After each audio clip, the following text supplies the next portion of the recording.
Hey, what is up everyone? Today we got a pretty unique story. It's narrated by Frederick Surrey. Get cozy and watch till the end, guys. There is a hall buried deep within the Imperial Palace on Terra, a place of cold marble and colder silence, where 20 pedestals once stood in a ring beneath a vaulted ceiling so high that the shadows gathered there like storm clouds. Each pedestal bore a statue. Each statue depicted a figure of impossible grandeur, a demigod wrought from the Emperor's own genetic material, a son created to lead humanity's armies across the stars. 20 suns, 20 legions, 20 pillars of an empire that would stretch from one end of the galaxy to the other. But if you were to walk that hall today, if somehow you slipped past the custodian guard and navigated the labyrinthine corridors of the most heavily fortified structure ever built by human hands, you would notice something unsettling. Two of those pedestals stand empty. Their surfaces are scarred where statues once rested, and the marble around them has been worked smooth, as though even the memory of what stood there needed to be ground away by careful and deliberate hands. There are no plaques. There are no inscriptions. There is nothing to tell you who once occupied those spaces or why they were taken down. Just cold stone and silence, and the faintest suggestion that something important has been lost, something the Imperium would rather you never ask about. This is a place called the Investiary, and it is perhaps the most haunted room in the entire galaxy. Not haunted by ghosts in the traditional sense, but by absence, by the weight of things unsaid, by the crushing gravity of a secret so old and so terrible that even the Emperor's most loyal sons were forbidden from speaking of it. The other 18 statues still stand, some depicting heroes who would save the Imperium in its darkest hour, others showing figures who would betray everything they were created to protect. Traitors and loyalists alike have their faces preserved in stone. But the second and the 11th pedestals remain bare, and that, in itself, tells you something extraordinary. Because the Imperium of Man does not shy away from displaying its enemies. The traitor legions, the 9 Primarchs who turned against their father during the Horus Heresy, are listed in every record, every codex, every bitter accounting of that civil war. They are branded as excommunicate traitores, marked with shame and hatred for all eternity. But they are remembered. Their names are spoken, even if only as curses. Their deeds are recorded, even if only as warnings. Whatever the 2nd and 11th Primarchs did, whatever happened to them and their legions, it was considered so much worse than outright betrayal that the only acceptable response was total and absolute erasure. Think about that for a moment. Let it settle into your bones. 9 Primarchs turned traitor.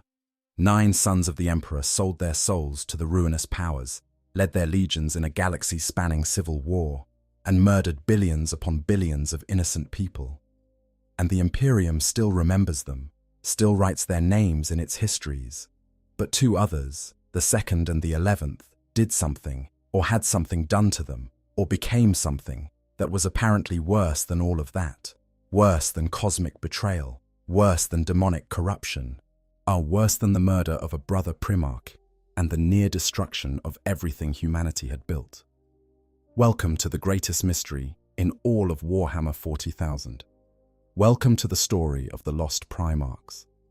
Now, before we descend into the darkness of this particular rabbit hole, I want you to settle in, get comfortable, because this is going to be a long journey through the forgotten corners of Imperial history, through cryptic references scattered across dozens of novels and source books, through the whispered theories of fans who have spent decades trying to piece together what happened to the brothers no one is allowed to name. We are going to examine every shred of evidence, every half-formed clue, every maddening hint that Games Workshop has dropped over the years like breadcrumbs leading into an endless forest. And at the end of it all, we will arrive at the only conclusion that the lore allows, which is that we do not know. We cannot know. The mystery of the lost Primarchs was designed from the very beginning to remain unsolved, and that is precisely what makes it so compelling. But the journey to that conclusion is extraordinary, and I promise you, by the time we reach it, you will understand why this particular mystery has captivated the Warhammer community for over 3 decades. So let us begin where all stories of the Imperium must begin. Let us begin with the Emperor, and the moment he decided to create 20 sons. Long before the Great Crusade, long before the Imperium existed as anything more than a dream burning behind the eyes of a single immortal being, the Emperor of mankind looked out across a galaxy drowning in darkness and made a decision that would shape the fate of every living thing. Humanity was scattered. The golden age of technology was a faded memory, buried under 5,000 years of isolation, regression, and suffering that history would come to call the Age of Strife. Warp storms had cut off world from world. Civilizations that had once spanned solar systems had collapsed into feudalism, barbarism, or extinction. Alien predators hunted through the ruins of human achievement, and the dark gods of the Imperium whispered their poison into the minds of anyone foolish enough to listen. The Emperor, this ancient and unfathomably powerful being who had walked among humanity since its earliest days, decided that enough was enough. He would unite the species, and he would drive back the darkness. He would lead a crusade across the stars that would reclaim every lost human world, destroy every alien threat, and forge an empire so vast and so powerful that nothing, not even the gods of chaos themselves, could tear it apart. But to do this, he needed generals, not ordinary commanders, no matter how brilliant or experienced, but something entirely new, something that had never existed before. He needed beings who could match the worst the galaxy had to offer, beings who could inspire millions, lead armies numbering in the hundreds of thousands, conquer worlds, and shatter empires. He needed sons. And so, in a gene laboratory hidden beneath the Himalayan mountains, in a facility so secret that its very existence was known only to the Emperor and his closest confidant, Malcador the Sigillite, the greatest act of bioengineering in human history began. The Emperor used his own genetic material as the foundation. He poured into the work not just his knowledge of science and genetics, but something deeper, something drawn from the very essence of what he was. Each Primarch was designed to be a masterpiece, a demigod in human form, towering over ordinary men in both stature and ability. They would be stronger than any warrior, faster than any athlete, more intelligent than any scholar. They would be leaders born, strategists without peer, and warriors whose skill in combat would border on the supernatural. Each one would carry within them the template for an entire legion of space marines, the Adeptus Astartes, genetically enhanced super soldiers whose creation would be made possible by the gene seed derived from their Primarch fathers' DNA. 20 incubation capsules, 20 gene-coded sequences, 20 sons, each one different, each one designed for a specific purpose within the Emperor's grand design.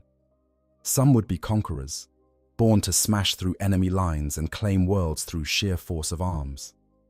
Others would be administrators, capable of building empires and governing vast stretches of space with wisdom and efficiency. Some would be scholars, keepers of forbidden knowledge, explorers of the boundaries between reality and the immaterium. Others would be executioners, dark instruments of a father's will, designed to do the things that no one else could stomach. They were never supposed to be perfect.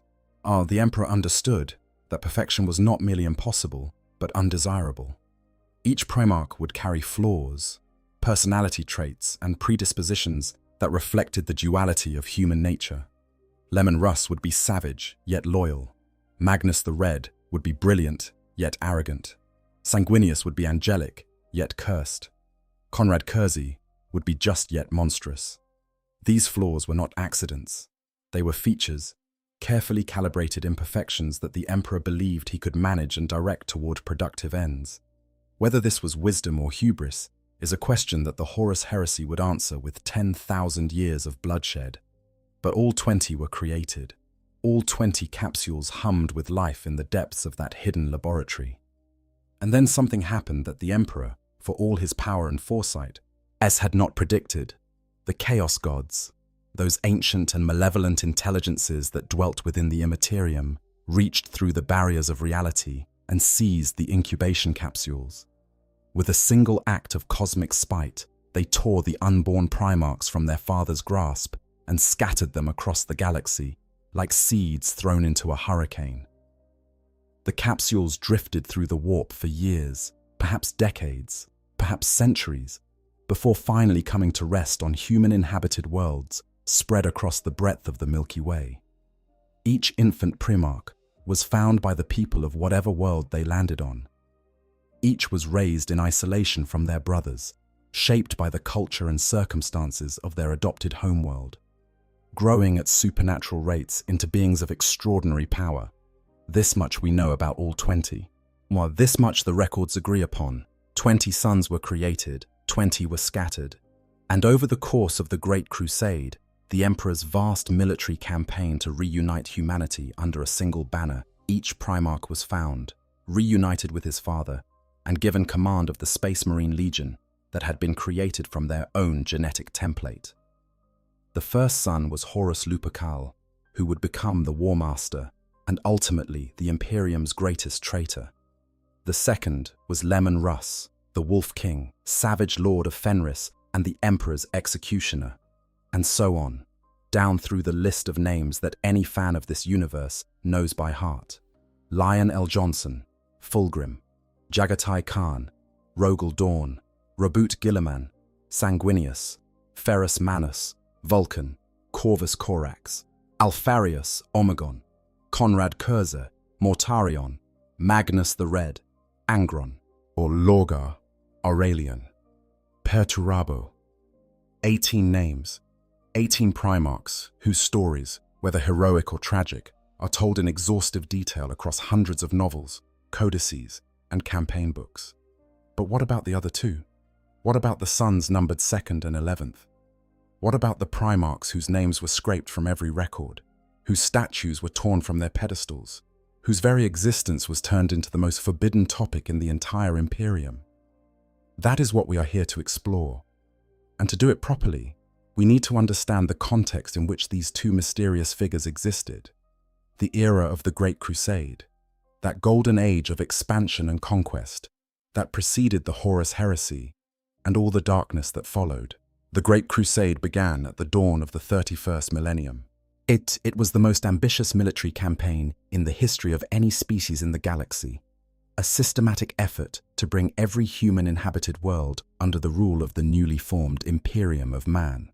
At its heart were the Space Marine Legions, 20 armies of genetically enhanced warriors, each numbering in the tens or even hundreds of thousands, each led by a Primarch whose tactical genius and supernatural combat ability made them the most devastating military forces the galaxy had ever seen. Picture it for a moment. Thousands of warships spreading out from Terra like ripples in a pond, carrying tens of millions of soldiers, human and transhuman alike, into the unknown reaches of space. At the forefront of every major assault, every critical engagement, every campaign that would determine the fate of entire star systems, strode the Primarchs. These were beings who could single-handedly turn the tide of a battle, whose mere presence on the field was enough to inspire their warriors to feats of impossible heroism. They were generals and warriors and statesmen, and sometimes tyrants, and each one left an indelible mark on the worlds they conquered and the enemies they destroyed. We know the stories of 18 of these legions in tremendous detail. We know about the Dark Angels and their secretive, guilt-haunted culture. We know about the Imperial Fists and their obsessive dedication to fortification and defense. We know about the World Eaters and the madness of Angron, about the Emperor's Children and Fulgrim's descent into hedonistic corruption, about the Thousand Sons and Magnus the Red's tragic pursuit of forbidden knowledge. Every one of these legions has been the subject of novels, short stories, campaign supplements, and endless fan discussion. But what about the Second Legion? What about the 11th? They were there. They existed. They had their own Primarchs, their own warriors, their own homeworlds, their own battle honors and campaign histories. They fought alongside their brothers during the Great Crusade, claimed worlds in the Emperor's name, and earned glory that at least some of the other Primarchs believed was worth remembering. We know this because the hints scattered throughout the lore make it clear that these were not phantom legions that never got off the ground. They were fully operational military formations with proud histories and established traditions. In the novel by Josh Reynolds titled Fulgrim the Palatine Phoenix, but we get one of the clearest glimpses of the second Primarch ever put to page. Fulgrim, the Primarch of the Emperor's children, recalls a moment early in the Great Crusade when his 7 previously discovered brothers all expressed doubt about his still tiny legion's readiness for independent operations. Among those who spoke up was a figure Fulgrim remembers as his quiet brother, the normally contemplative master of the second, who broke his customary silence to accuse Fulgrim of hubris. This single detail, brief as it is, tells us so much. The second Primarch was found. He was given command of his legion. He was present alongside his brothers during the early campaigns of the Great Crusade. He was known for being quiet and contemplative, a thinker rather than a talker. Here's someone whose rare words carried enough weight that Fulgrim remembers the moment decades later. He was real, he was there, and then, at some point, he was gone. Similarly, through careful piecing together of various timeline references and scattered details, we can determine that the 11th Primarch was found much later than his brother of the second, apparently being the 19th Primarch discovered in the sequence. This is based on the official Horus Heresy timeline published by Games Workshop, which includes 2 events labeled Discovery of Redacted at dates corresponding to positions 3 and 19 in the Discovery order. Since we know from Fulgrim's account that the second Primarch was among the first 8 found, it follows that the third discovery was the second Primarch, and the 19th was the 11th. The 11th son was found late, very late, almost the last of his brothers to be reunited with the Emperor. And yet even he took command of his legion, however briefly, and participated in the Great Crusade before whatever darkness claimed him. 20 legions set out from Terra. 20 Primarchs eventually stood before their father. And for a time, perhaps a few decades, perhaps a century or more, all 20 fought together in the greatest military enterprise humanity had ever undertaken. The galaxy trembled before them. Alien empires that had endured for millennia crumbled in the face of their onslaught. Human civilizations that had been isolated for thousands of years were brought back into the fold, sometimes willingly, sometimes at the point of a bolter. It was a time of blood and fire and glory, and all 20 legions played their part. But glory, in this universe, is always temporary, and the shadows were already gathering, not just the shadow of Horus's eventual betrayal, but something else, something earlier, something that would claim 2 legions and their Primarchs long before the War Master ever turned his gaze toward the dark gods. Something happened during the Great Crusade, something so terrible, so unacceptable, that the Emperor himself decreed that the 2nd and 11th Primarchs, and everything associated with them, must be completely and utterly erased from existence. Not punished, not exiled, not even executed in any publicly acknowledged way. Erased, as if they had never been born, as if those 20 incubation capsules had only ever numbered 18. As if the empty pedestals in the investuary were nothing more than architectural oversights, spaces left blank by a builder's error rather than by a father's grief and rage. This was no small undertaking. The Imperium of Man is a civilization that runs on records. Everything is documented, catalogued, filed, and stored in vast archives that stretch for kilometers beneath the surface of 1,000 worlds. The Administratum, that bloated bureaucratic organism that serves as the Imperium's nervous system, keeps records of everything from the birth dates of individual citizens to the ammunition expenditure of individual battalions. Erasing 2 entire Space Marine legions from this system was an act of institutional violence on an almost incomprehensible scale. Every record had to be found, every reference had to be deleted, every battle honor, and every casualty report, every requisition form that mentioned the 2nd or 11th Legion by name had to be hunted down and destroyed. And the people who had served alongside these legions, the human soldiers and administrators and remembrancers who had witnessed their deeds firsthand, had to be silenced. Some were mind-wiped, others may have simply disappeared. But the most extraordinary part of this erasure was what happened to the other Primarchs. The Emperor did not merely forbid his surviving sons from speaking about their lost brothers. He went further than that. Through the psychic abilities of Malcador the Sigillite, the memories of the remaining Primarchs were suppressed, not entirely erased. That may have been beyond even Malcador's power when dealing with beings as mentally formidable as the Primarchs, but clouded, muffled, pushed down into the deepest recesses of their superhuman minds, where they would surface only as vague feelings of loss and unease. The Primarchs knew they had once had 20 brothers. They knew that 2 were gone. But the specifics, the names, the faces, the details of what had happened, all of this was deliberately obscured. We know about this process because of a remarkable short story called The Chamber at the End of Memory, which reveals that it was actually Rogel Dawn and Robert Guilliman who originally suggested the memory suppression to Malcador. These 2 Primarchs, arguably the most pragmatic and duty-bound of all the Emperor's sons, looked at whatever had happened to their lost brothers and decided that the truth was too dangerous to be known.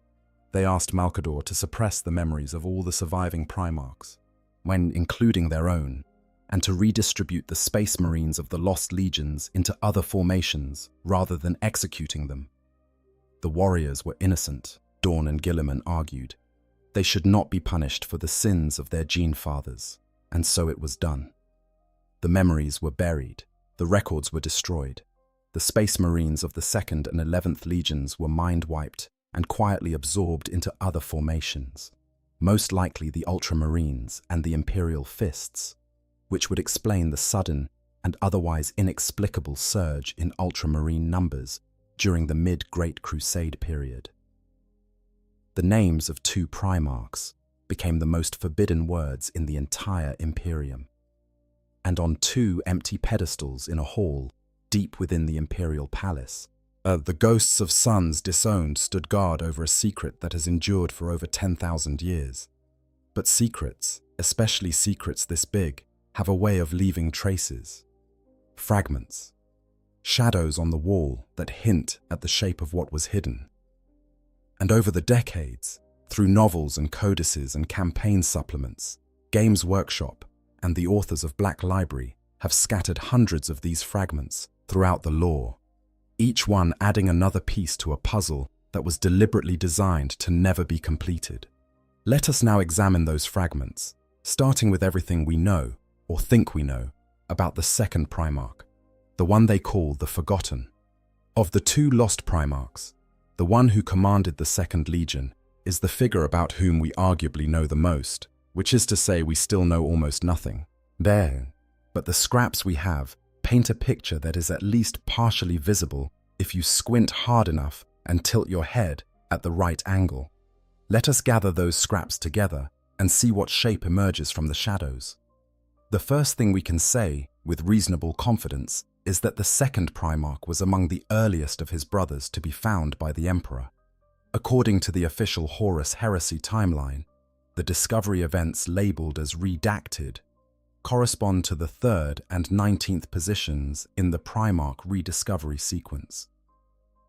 Since we know from the novel Fulgrim, the Palatine Phoenix, that the 2nd Primarch was present among the first 8 Primarchs to be found, and since the earliest redacted discovery falls at position 3, we can conclude that the 2nd Primarch was the 3rd son reunited with his father, and he found after Horus and Leman Russ, but before most of his other brothers. This places his discovery at approximately 821 of the 30th millennium, very early in the Great Crusades timeline. Being found so early meant that the 2nd Primarch had a long career ahead of him. Unlike some of his brothers who were discovered late in the Crusade and had relatively brief tenures as Legion commanders, the Primarch of the 2nd had decades, possibly over a century, to build his Legion, develop its culture, and lead it in the Emperor's wars. He had time to form relationships with his brothers, to establish his reputation, and to make his mark on the Great Crusade. This is significant because it means that when his erasure finally came, it was not the quiet removal of an obscure figure whom no one really knew. And it was the deliberate obliteration of someone who had been a prominent member of the Primarch Brotherhood for a long, long time. People knew him. His brothers knew him. His soldiers had fought beside the soldiers of a dozen other legions across hundreds of worlds. Erasing him was like trying to cut a thread out of a cloth after it had already been woven into every part of the fabric. The second thing we know, courtesy of Fulgrim's memories, is that the second Primarch was described as quiet and contemplative. In a brotherhood of larger-than-life personalities, where each Primarch was essentially a force of nature wrapped in human skin, this description stands out. Most of the Primarchs we know are defined by their intensity. Angron is defined by his rage, Leman Russ by his ferocity, Gilliman by his relentless ambition to organize and improve, Magnus by his insatiable hunger for knowledge, Sanguinius by his grace and his hidden curse. To be known as the quiet one, the contemplative one, in this company of demigods is remarkable. It suggests a Primarch who preferred thought to action, observation to declaration, who held his counsel and spoke only when he had something worth saying. And yet when he did speak, his words carried weight. Fulgrim remembers that even this normally silent brother broke his customary reserve to accuse the Palatine Phoenix of hubris when Fulgrim proposed leading his badly depleted emperor's children into an independent campaign. That the second Primarch felt strongly enough about this to voice his objection, and that his objection was notable enough for Fulgrim to remember it decades later. Gid tells us that this was not a passive or weak figure. He was quiet, but he was not meek. He was contemplative, but he was not indecisive. He watched, he thought, and when the moment demanded it, he acted. In the novel Wolfsbane, Leman Russ of the Space Wolves discusses the discovery of the Primarchs with one of his rune priests, a warrior named Kava. When Russ reaches the story of the third brother discovered, the one we can identify as the second Primarch, his dialogue is suddenly interrupted by warp interference. When the conversation resumes, Russ describes the tale as a tragic one. This is an important word choice. Tragic, not shameful, not disgraceful or contemptible. Tragic. It implies that whatever happened to the second Primarch was something that inspired pity and sorrow in the Wolf King, not anger or disgust. Leman Russ, the Emperor's executioner, the one Primarch, who was specifically designed and deployed to destroy other Primarchs when necessary, describes his lost brother's fate with something that sounds very much like grief. This aligns with what Rogel Dawn observes in the short story The Lightning Tower, where he describes the fates of the 2nd and 11th Primarchs as separate tragedies. Tragedies, plural, two different events, two different falls. And the word tragedy, again, suggests something pitiable rather than something contemptible. You do not describe the actions of a willing traitor as tragic. You describe them as treacherous, as blasphemous, as unforgivable. But tragedy is the word reserved for someone who was destroyed by forces beyond their control, or by a fatal flaw they could not overcome, or by circumstances that turned a good intention into a catastrophic outcome. So we have a picture, however blurry, of the second Primarch. He was quiet and thoughtful. He was found early and served for a long time. His fate was considered tragic by his brothers, and his memory, despite the edict of erasure, was mourned rather than cursed by those who could still dimly recall his existence. But there is more. In the Horus Heresy sourcebook known as Book 1, Betrayal, published by ForgeWorld, there is an ancient galactic map depicting the Imperium as it existed around 892 of the 31st millennium. This map shows every important world associated with the Great Crusade, including the homeworlds of all the known Primarchs. And in the Segmentum Pacificus, there is a location labeled Finding of the Lost Sun. While this could potentially refer to Alfarius, whose homeworld was never officially identified, many fans and lore scholars believe it may indicate where one of the lost Primarchs was originally discovered. If this interpretation is correct, it gives us a physical location, a spot on the galactic map, where the second Primarch's capsule might have come to rest after the Chaos Gods scattered the infant sons of the Emperor across the stars. There is also the tantalizing reference in the novel Clone Lord, which follows the exploits of Fabius Bile, the deranged apothecary of the Emperor's children. In this book, Bile's ship passes near the Imgur monolith, a mysterious Xenos structure in the Attila system of the Ultima Segmentum. The narrative suggests that one of the lost Primarchs may have led an expedition to this monolith, and that this expedition may have had something to do with their eventual downfall.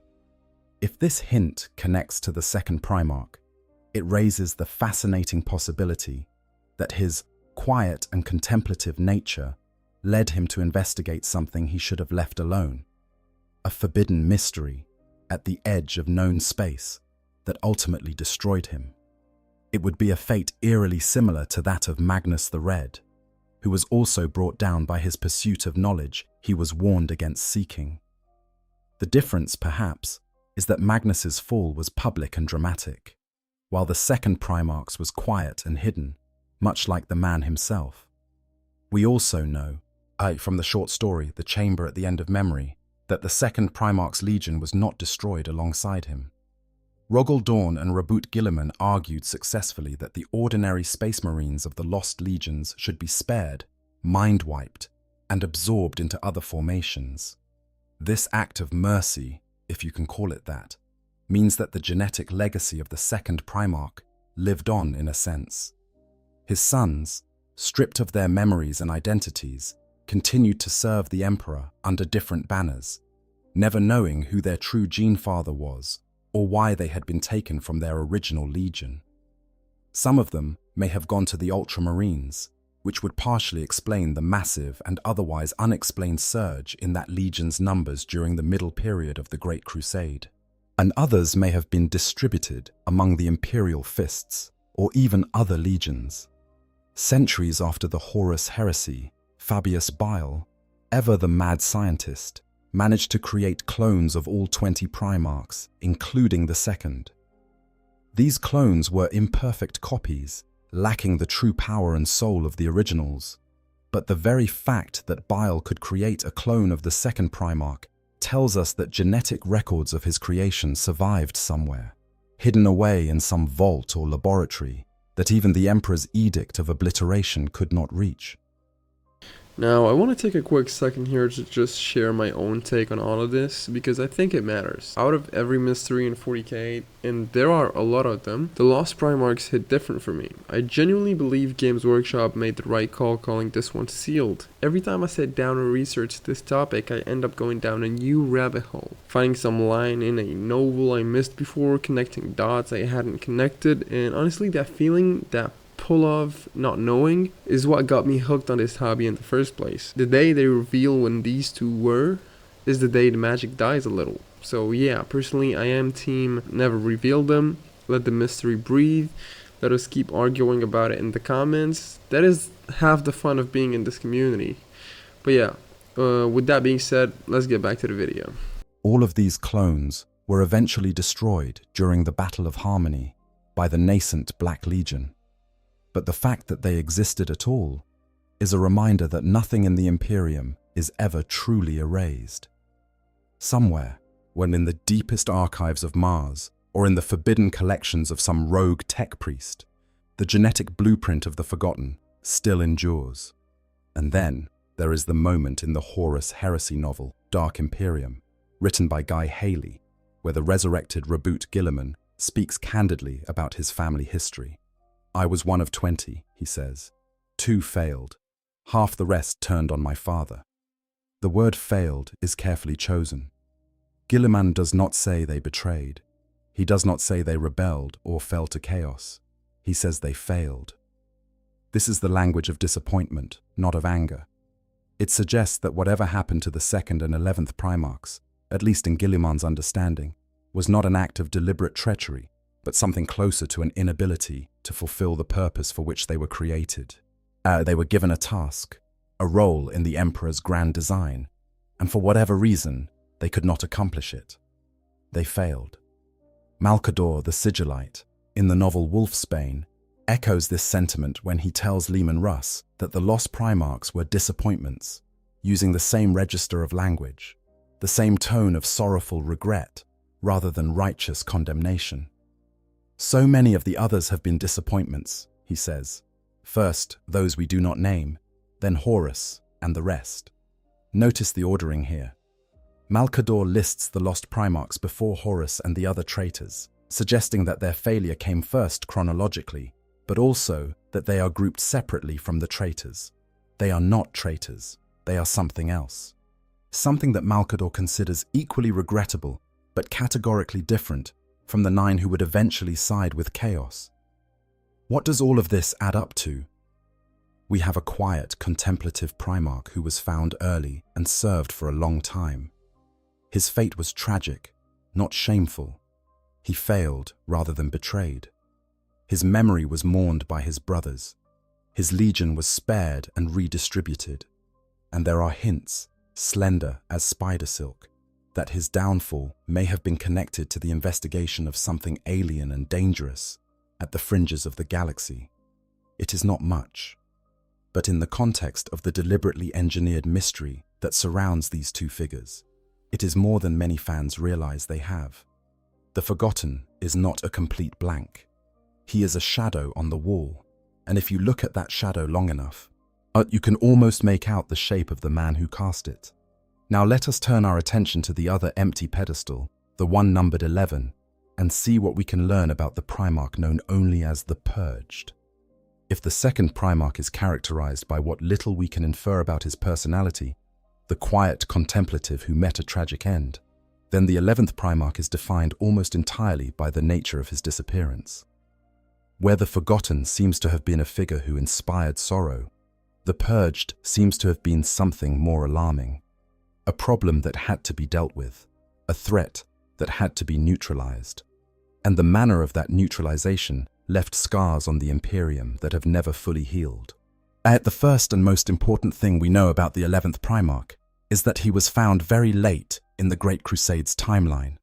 According to the reconstruction of the Primarch discovery sequence, he was the 19th son to be found, placing his discovery at approximately 927 of the 30th millennium.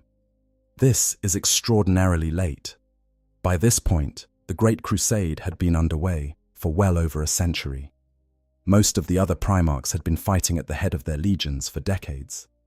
The Imperium had expanded to encompass vast swathes of the galaxy, and the 11th Primarch was only just being found. This late discovery raises immediate questions. Why was he found so late? Was his capsule simply deposited on a world so remote that the expeditionary fleets took longer to reach it? Or was there something about the world itself, or the Primarch himself, that made his discovery difficult or complicated? We do not know, but the lateness of his finding is noteworthy because it means he had very little time as a Legion commander before his erasure. The Great Crusade ended with the outbreak of the Horus heresy around 005 of the 31st millennium, and the lost Primarchs were already gone at least 43 years before the events of the drop site massacre on Istvan V, based on the evidence from the first heretic. That gives the 11th Primarch only a few decades at most to serve as a Legion commander before whatever happened to him took place. Compared to the second Primarch's century or more of service, the 11th's career was brief. In the Horus Heresy novel Betrayer by Aaron Dembski-Bowden, the narrative makes reference to the 18 legions, a clear and unambiguous statement that only 18 legions were active by the time the heresy began. This confirms that both the 2nd and 11th legions had been dealt with before Horus ever turned traitor. Whatever happened to the 11th Primarch, it happened during the Great Crusade, and it was resolved, one way or another, before the galaxy was plunged into civil war. Now here is where things get darker, and where the 11th Primarch begins to diverge from his brother of the 2nd in the kind of mystery that surrounds him. In Aaron Dembski-Bowden's novel, The First Heretic, one of the most important and revealing books in the entire Horus Heresy series, there is a scene where the Wordbearers, led by their Primarch Lorga, travel back in time through the power of the warp to witness the moment when the Chaos Gods scattered the infant Primarchs from the Emperor's laboratory. During this vision, a member of the Gal Vorbak, the first chaos-possessed space marines, makes a chilling observation. He says that killing the 11th Primarch in the past would save them a lot of trouble and would unwrite a shameful future. Think about what this implies. The word-bearers, who by this point had already secretly turned to chaos, viewed the 11th Primarch as something troublesome to their cause or to the broader arc of history, and his future is described as shameful, not tragic, as the second Primarch's fate was described. Shameful. This is a word that carries a very different weight. Shame implies that the 11th Primarch did something, or became something, and that brought disgrace upon himself and his legion. Something that even the other Primarchs, who would later commit far worse acts during the heresy, considered deeply dishonoring.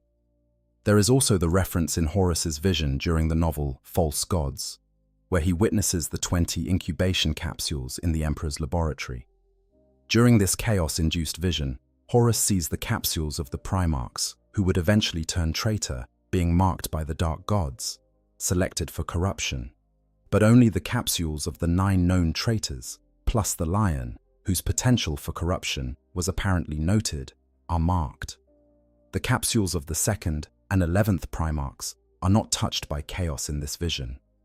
This is a crucial detail because it suggests that whatever happened to the 11th Primarch, it was not the result of direct chaos corruption. The dark gods did not claim him. His shameful future was something else entirely, something that had nothing to do with the warp or the ruinous powers. This raises the intriguing possibility that the 11th Primarch's crime, whatever it was something purely material. Perhaps it was a genetic catastrophe, a mutation in his gene seed that rendered his legion unstable or monstrous. We know that several Primarchs carried genetic flaws. Sanguinius's blood angels suffered from the red thirst, an uncontrollable bloodlust that could turn them into mindless killing machines. The Emperor's children under Fulgrim had a gene seed so unstable that the legion was nearly destroyed before it ever got off the ground. And the World Eaters, under Angron, had the butcher's nails driven into their skulls, crude cybernetic implants that rewired their brains for permanent aggression. The key piece of evidence for the genetic mutation theory comes from the novel Fear to Tread by James Swallow. In this book, Sanguinius, the angelic Primarch of the Blood Angels, reveals why he has kept his legion's gene flaw secret from the Emperor. "I will not be responsible for the erasure of the Blood Angels from Imperial history," he says. "I will not have a third empty plinth beneath the roof of the hegemon as my legion's only memorial." This is an extraordinarily direct statement. Sanguinius explicitly fears that if the Emperor discovers the Red Thirst, his legion will be dealt with in the same way as the 2nd and 11th, with total erasure. And the fact that he says a third empty plinth tells us that, in Sanguinius's understanding, the fate of at least one of the lost legions was connected to a gene seed problem. But we should be careful here. Sanguinius's fear does not prove that gene seed mutation was the reason for the 11th Legion's erasure. It proves only that Sanguinius feared it could be a reason, and given that the Emperor tolerated the gene flaws of the Blood Angels, the World Eaters, the Night Lords, and the Space Wolves without resorting to total erasure, whatever happened with the 11th must have been significantly worse than anything those legions experienced. The Red Thirst was bad, but it was manageable. The Butcher's nails were horrific, but they at least made the World Eaters effective, if uncontrollable, fighters. Yet whatever went wrong with the 11th had to be so catastrophic, so fundamentally threatening to the Great Crusade's mission, that the Emperor decided the only option was complete and total annihilation. And then there is Subject 11. In the 9th edition codex for the Adeptus Custodes, a brief but electrifying reference confirms the existence of something designated Subject 11 among the thousands of dangerous beings imprisoned in the dark cells beneath the Imperial Palace on Terra. The dark cells are the most secure prison in the entire Imperium, a labyrinthine complex of oubliettes guarded by the Shadow Keepers, a shield host of the Custodian Guard dedicated entirely to keeping the horrors imprisoned there from ever seeing the light of day. These cells contain entities and artifacts from the Age of Strife, and things so dangerous that their release could threaten the existence of the Imperium itself. Subject 11. The 11th Primarch's Legion was the 11th. The coincidence of numbering has not escaped the attention of the lore community. Could Subject 11 be the 11th Primarch himself, imprisoned rather than killed, locked away beneath the Imperial Palace for over 10,000 years? The possibility is tantalizing and horrifying in equal measure. If the 11th Primarch is still alive, still confined in some lightless cell beneath the golden spires of the Emperor's palace, then his purging was not death, but something arguably worse. 10 millennia of imprisonment, 10,000 years in a prison designed to contain entities so terrible that even the custodian guard, the most fearsome warriors in the Imperium, find the corridors of the dark cells unsettling. Of course, this could also be a deliberate red herring planted by Games Workshop to fuel speculation without providing answers. The number 11 could refer to any number of things, not necessarily to a Primarch. But the placement of this detail in the Custodes Codex, combined with everything else we know about the 11th Primarch's shameful future, creates a constellation of clues that points, however uncertainly, toward the possibility that the Purged was not destroyed but contained, sealed away, hidden from a galaxy that was never meant to know he existed. Whether the 11th Primarch lies dead somewhere in an unmarked grave, or lives still in the deepest dungeon ever constructed by human hands, the outline of his story is darker than his brother of the second. Where the forgotten inspires sorrow, the purged inspires dread. His was a fate described as shameful rather than tragic. His legacy was one that even the future traitors of the word-bearers considered problematic. And the hints we have, from gene seed mutations to secret imprisonment, suggest that whatever he was, or whatever he became, it was something that the Emperor could neither fix nor forgive, something that had to be locked away in the dark and forgotten, forever. But the lost Primarchs did not vanish in isolation. Their disappearance occurred during a period of the Great Crusade that was marked by one of the most terrible conflicts the Imperium had ever faced, a war so devastating that it nearly destroyed the nascent empire before Horus ever had the chance to betray it. To understand the context of the Lost Legion's erasure, we need to talk about the Rangdan Xenocides. In the long and blood-soaked history of the Great Crusade, there are battles that defined eras and campaigns that shaped the destiny of entire sectors. Most fans are familiar with the great confrontations of the Horus heresy, the betrayal at Istvan III, the massacre at Istvan V, the siege of Terra itself. But there was an earlier conflict, one that occurred decades before Horus ever turned traitor, that came closer to destroying the Imperium than almost anything that followed. This was the war against the Rangdan, and it was, by most accounts, the single most devastating conflict fought by the Imperium before the Horus heresy. The Rangdan were a xenospecies of immense power and terrifying capability. Described in imperial records as cerebrivores, a name that suggests they consumed or manipulated the brains of their victims, the Rangdan were an imperialist civilization that dwelt in the far reaches of the galaxy beyond the northern and eastern boundaries of imperial space.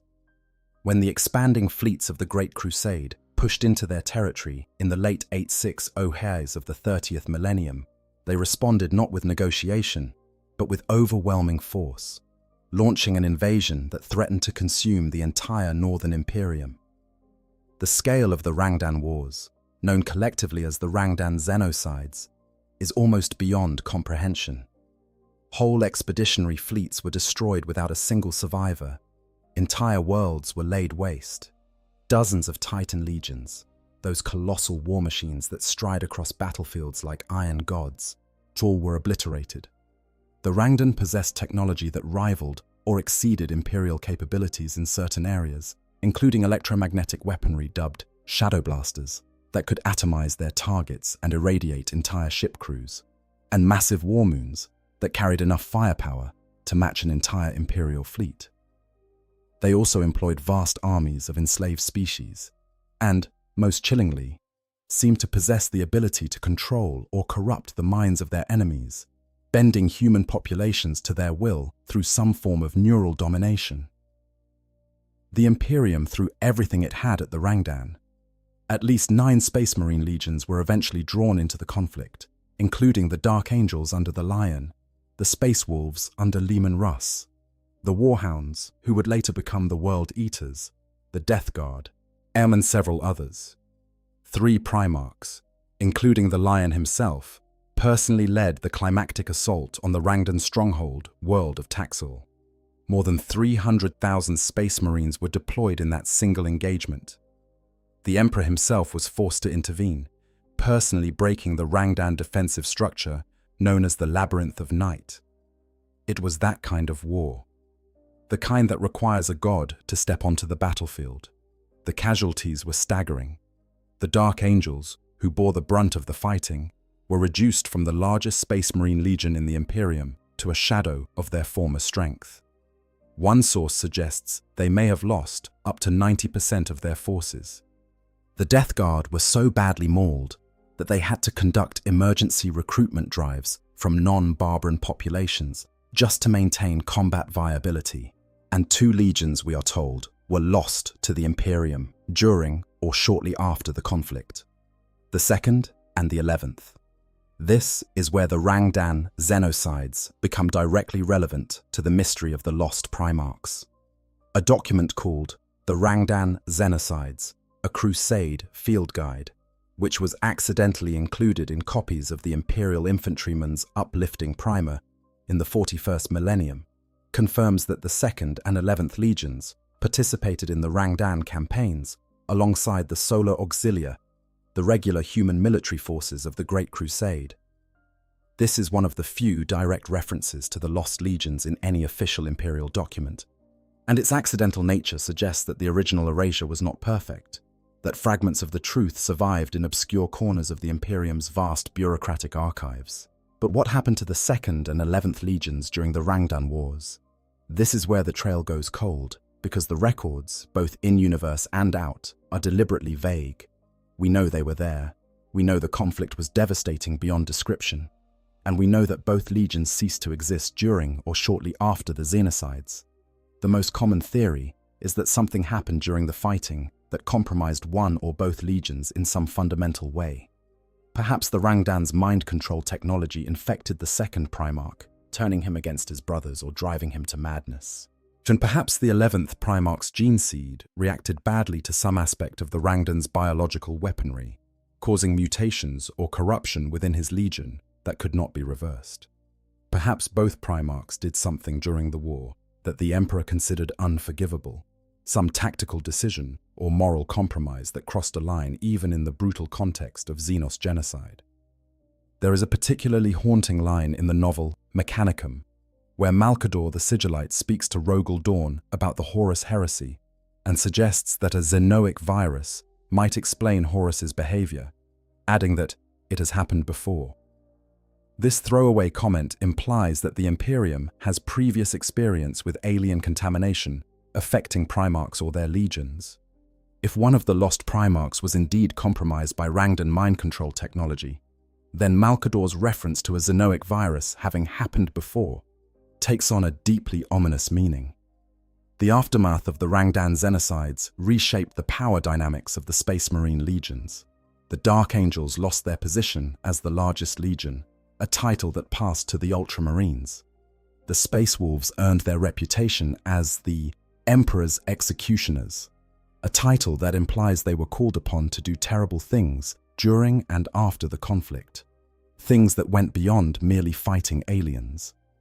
And the Ultramarines experienced a dramatic and otherwise unexplained surge in their numbers, growing from a large legion to the overwhelmingly dominant military force in the Imperium. Yet if the surviving Marines of the 2nd and 11th Legions were absorbed into the Ultramarines, as the chamber at the end of memory suggests was possible, then this sudden growth becomes comprehensible. The Rangdan Xenocides were a crucible. They were a moment of existential crisis when the Imperium teetered on the edge of destruction and was saved only by the intervention of the Emperor himself and the sacrifice of hundreds of thousands of Space Marines.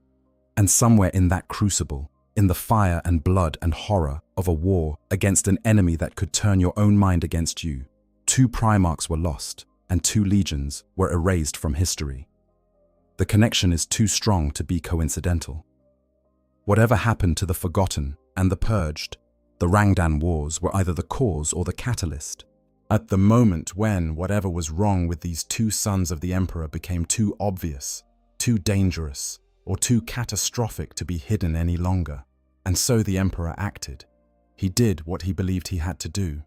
He erased them. Completely, totally, and with a thoroughness that the Imperium has never matched before or since. And then, because even erasure was not enough, he reached into the minds of his surviving sons and took away their memories, leaving behind only the vaguest sense of loss and the 2 empty pedestals in the investiary that would stand as silent monuments to the brothers no one was allowed to remember. The Rangdan Wars ended. The Great Crusade continued, and the Imperium marched onward toward its date with destiny in the shadow of a different betrayal, a one that would dwarf even the loss of 2 Primarchs and shake the foundations of human civilization to their core. But in the deepest vaults, in the most forbidden archives, in the encrypted data banks of tech priests and the suppressed memories of demigods, the truth survived, fragmented, incomplete, maddening in its refusal to coalesce into a clear picture, but alive after all this time, still waiting to be found.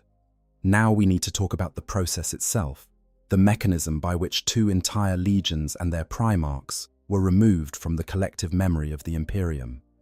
Because the erasure of the 2nd and 11th legions was not just a bureaucratic exercise, it was not a matter of simply shredding some documents and issuing a gag order. It was a deliberate, systematic, and profoundly personal act of institutional violence that reshaped the psychic landscape of the entire Imperium.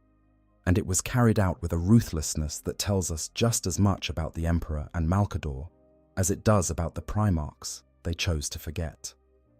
The formal name for what happened to the Lost Legions is the Damnatio Memoriae, a term borrowed from the High Gothic, which is itself derived from the ancient Latin practice of condemnation of memory. In the real-world Roman Empire, Damnatio Memoriae was a punishment reserved for the worst enemies of the state. Their names were chiseled off monuments, their portraits were defaced, their busts were smashed. Records of their achievements were altered or destroyed. The goal was not merely to punish the individual, but to erase them from history itself, and to ensure that future generations would never know they had existed. The message was clear. There are fates worse than death, and one of them is being forgotten. In the Imperium of Man, the equivalent process is known as an edict of obliteration, and it is considered one of the most severe punishments that can be levied against any individual or organization. When the Emperor issued this edict against the 2nd and 11th legions, he set in motion a process of such thoroughness that it has been described by imperial historians as the most successful edict of obliteration ever carried out. Consider the scale of what had to be accomplished. 2 entire Space Marine legions, each consisting of tens of thousands of warriors, had to be removed from every record, every report, in every casual mention in every document across an empire that already spanned a significant portion of the galaxy. Every battle honor had to be retracted. Every campaign history had to be rewritten to exclude their participation. Every statue, every monument, every piece of heraldry that bore their symbols or their names had to be found and destroyed. But it went deeper than paperwork and monuments. The 2nd and 11th legions had fought alongside other legions for decades. Their warriors had served on joint operations with soldiers from a dozen other formations. Remembrancers, the artists and historians who traveled with the Great Crusade to document its achievements, had written about them, painted them, composed music for their victories. Our human soldiers of the Imperialis Auxilia had marched beside them and bled alongside them on 100 different worlds. All of these witnesses, all of these memories, had to be dealt with. For the ordinary humans, the process was relatively straightforward, if deeply unsettling. Mind wipes could erase specific memories with surgical precision, leaving the subject otherwise intact, but unable to recall anything related to the Forbidden Legions. For the Space Marines of the Lost Legions themselves, the process was more extensive. According to the chamber at the end of memory, the warriors of the 2nd and 11th Legions were not destroyed, but attuned to new circumstances at the request of Dawn and Gilliman. This is a euphemism for a comprehensive psychological reprogramming that stripped them of their identities, their memories of service, their loyalty to their original Primarch and Legion, and replaced all of it with a blank slate onto which new allegiances could be written. They were then distributed into other legions, most likely the Ultramarines and Imperial Fists, where they would serve out the rest of their careers never knowing who they had once been. But the most remarkable and arguably the most disturbing aspect of the erasure was what happened to the other Primarchs. These were not ordinary men whose memories could be casually deleted by a tech priest with a cerebral interface. These were superhuman beings of incredible psychic fortitude, with minds that could process information on a scale that made the most advanced cogitators look like counting frames. Was erasing their memories required something far more powerful than any mundane technology, and that something was Malcador the Sigillite. Malcador was arguably the most powerful human psyker who ever lived outside of the Emperor himself. His age was measured in millennia.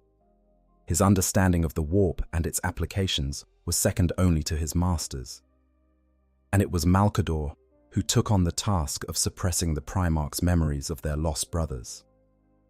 The process was not a complete erasure. Malcador, for all his power, may not have been capable of fully deleting memories from minds as formidable as those of the Primarchs.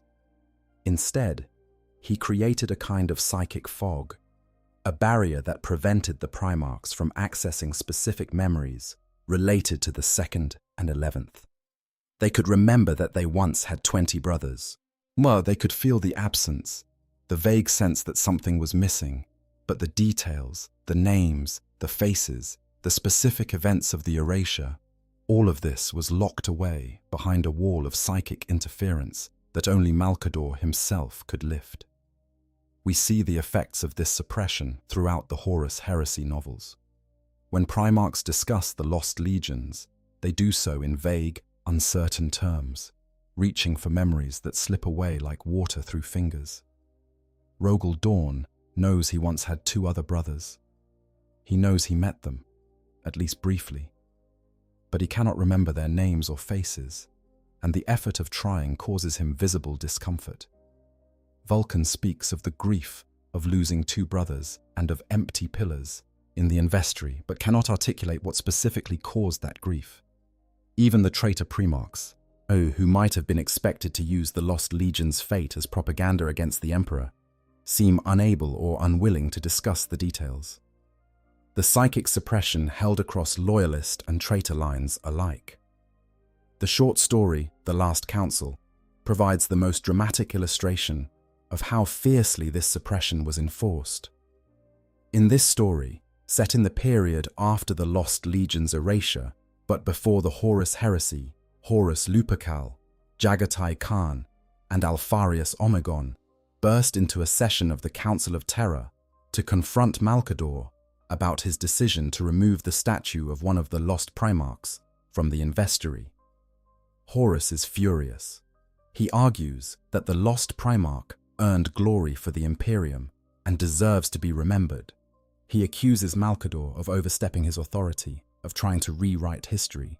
As it is a powerful scene because it shows us that even before his fall to chaos, Horus had a streak of defiance in him, a willingness to challenge the established order when he believed an injustice was being committed. But what makes the scene truly memorable is its climax, when Horus, in an act of deliberate provocation, attempts to speak the forbidden name of the lost Primarch. Malcador responds with immediate and devastating psychic force. Without physical contact, without even standing up from his throne, the Sigillite seizes control of Horus's body and begins to crush the life out of him. Horus, a Primarch, a being of godlike power and durability, is brought to his knees by an old man in a hooded robe.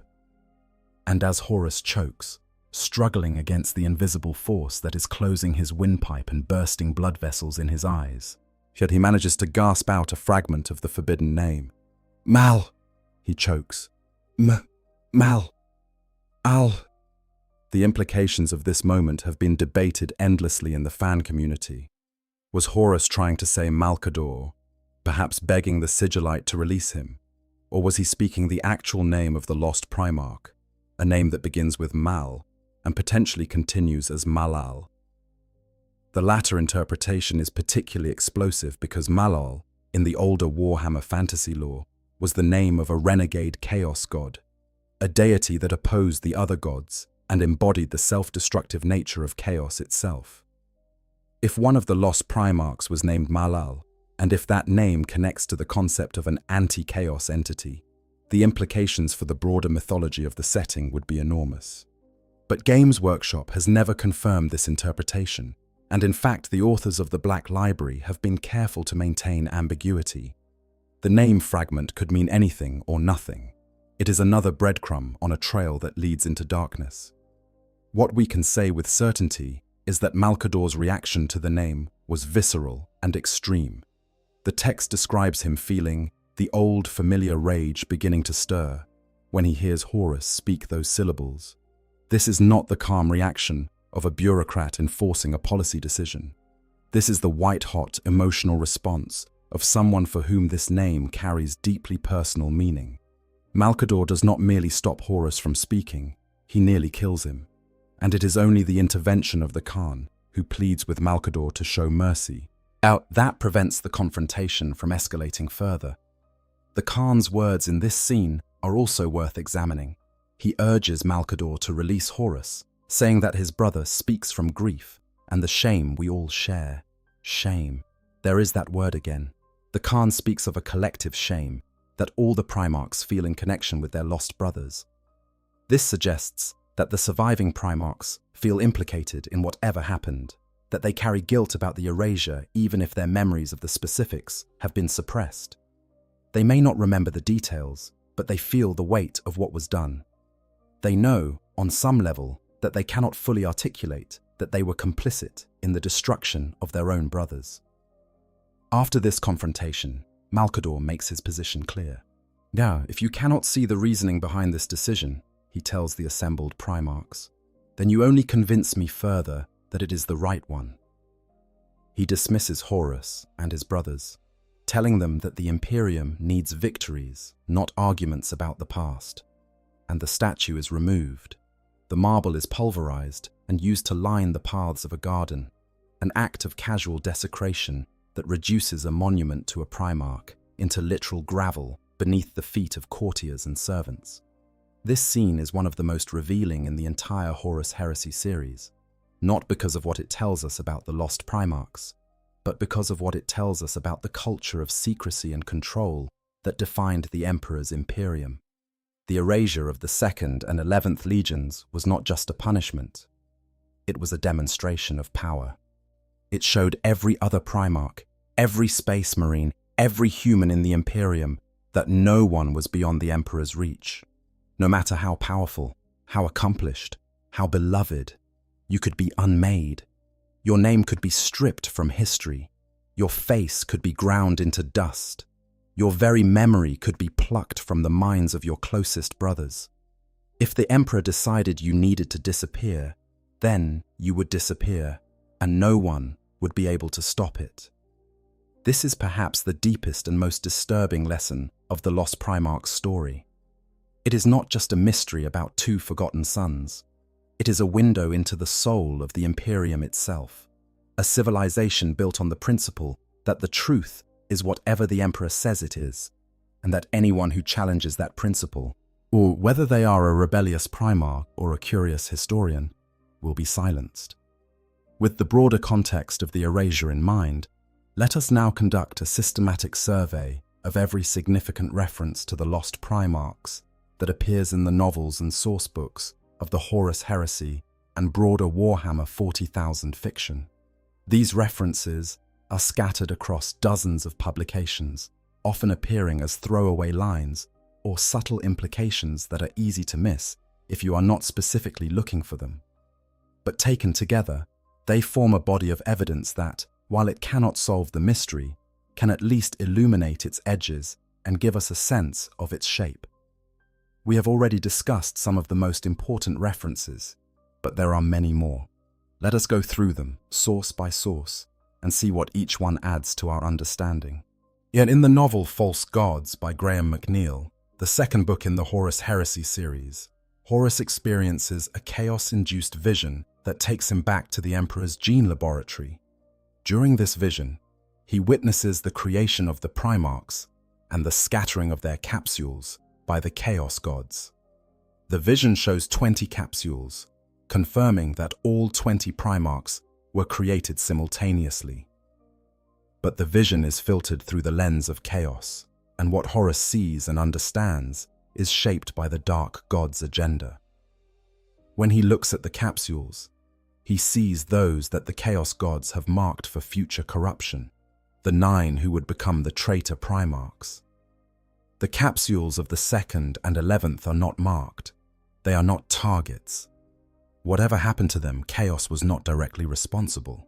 While in 1,000 Suns by Graham McNeill, the Primarch Magnus the Red confirms that the Emperor personally ordered the purging of the 2 lost Primarchs and their legions from all records. Magnus reveals this information in the context of discussing the Emperor's capacity for extreme measures, suggesting that the erasure was not a bureaucratic decision made by underlings, but a direct command from the master of mankind himself. Magnus also implies that the Emperor once considered subjecting Lorgar and the Word-bearers to the same treatment because of their persistent religiosity, a practice the Emperor found deeply objectionable. The fact that the Emperor contemplated treating Lorgar the same way he treated the lost Primarchs, but ultimately did not, tells us something about the threshold of severity involved. Lorgar's legion-wide religious devotion was bad enough to warrant consideration of total erasure, but whatever the 2nd and 11th did was worse. In Descent of Angels by Mitchell Scanlon, set on the Lion's homeworld of Caliban before the arrival of the Emperor, there is a reference to the 20 Space Marine legions, with 2 noted as having their records expunged from the library. This is a relatively straightforward confirmation that the erasure was comprehensive enough to affect even the most basic listings of the Space Marine legions. In the novel Legion by Dan Abnett, which follows the enigmatic Alpha Legion, there is a brief reference to the number of active legions that suggests the 2nd and 11th were still operational at a relatively late stage of the Great Crusade. The specifics are open to interpretation, but the passage has been cited by some fans as evidence that the erasure occurred later than previously thought, perhaps in the final decades before the heresy. In the Forge World sourcebook, The Horus Heresy, Book 2, Massacre by Alan Bligh, a timeline of the Great Crusade's final years, includes references to the lost legions in the context of the overall military disposition of the Imperium. The book notes that around the time the lost legions were expunged, the Ultramarines' legion swelled dramatically in numbers, growing to eclipse all other legions. This is presented as a rumor within the setting, not as confirmed fact, but the coincidence of timing is highly suggestive. If the surviving Space Marines of the 2nd and 11th Legions were absorbed into the Ultramarines, the sudden growth becomes explainable. If they were not, then it remains one of the Great Crusade's stranger statistical anomalies. In Prospero Burns by Dan Abnett, The Space Wolves' Perspective on the Burning of Prospero, there are several significant references to the Lost Legions. Lehman Russ, in a conversation about the forthcoming destruction of the 1,000 Suns, remarks that this is not the first time the Wolves have been called upon to destroy other Space Marines. This strongly implies that the Space Wolves played a role in the military operations that accompanied the erasure of one or both lost legions. Additionally, a Space Wolf rune priest explains to the novel's human protagonist that each Primarch was created with a specific purpose, or weird, by the Emperor. When asked about Russ's weird, the priest states simply, "He is the Emperor's executioner." The implication is clear. If Russ is the executioner, then he has executed, and the most likely targets before the heresy would have been the Primarchs and warriors of the Lost Legions. In the novel Vulcan Lives by Nick Kime, the Primarch Vulcan of the Salamanders expresses his concern about the Night Lords and their increasingly erratic Primarch, Conrad Kurz. "None of us wants another sanction," Vulcan says, "another empty pillar in the great investiary, another brother's name excised from all record. It is shame enough to bear the grief for two. I have no wish to add to it, but what choice do I have?" This passage is rich with implication. Vulcan uses the word sanction, confirming that the lost Primarchs were formally sanctioned rather than simply lost through accident or enemy action. As he speaks of shame and grief, echoing the Khan's words in the Last Council, and he clearly views the possibility of a third erasure as both horrifying and disturbingly realistic, something that could happen again if a Primarch's behavior crosses the same line that the 2nd and 11th crossed.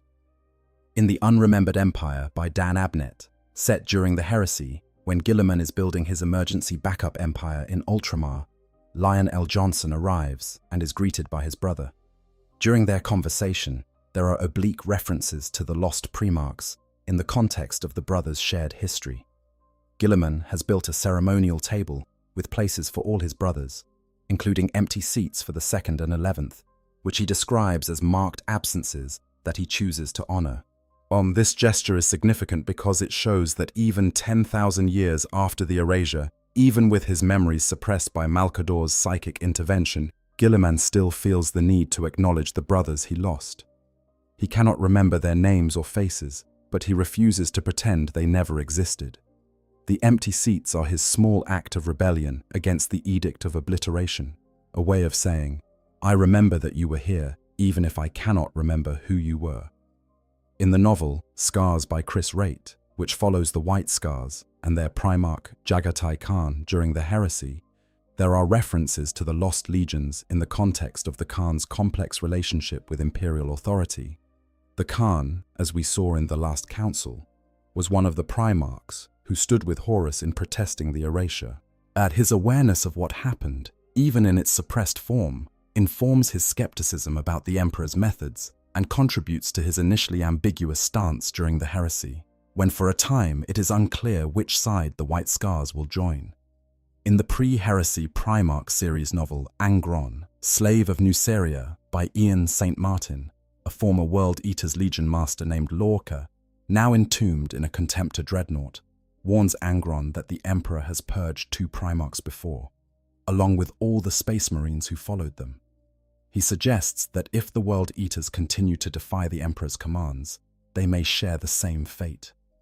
This is a remarkably direct reference that confirms the lost Primarchs were purged by the Emperor's command, and that their legion's warriors were included in the punishment. It also shows that knowledge of the purging, even if incomplete, survived in some form among senior members of the Space Marine legions, particularly those who had been in service long enough to remember a time before the erasure. In the novel Wolfsbane by Graham McNeill, set during the heresy, Malcador speaks to Leman Russ about the Emperor's trust in the Wolf King.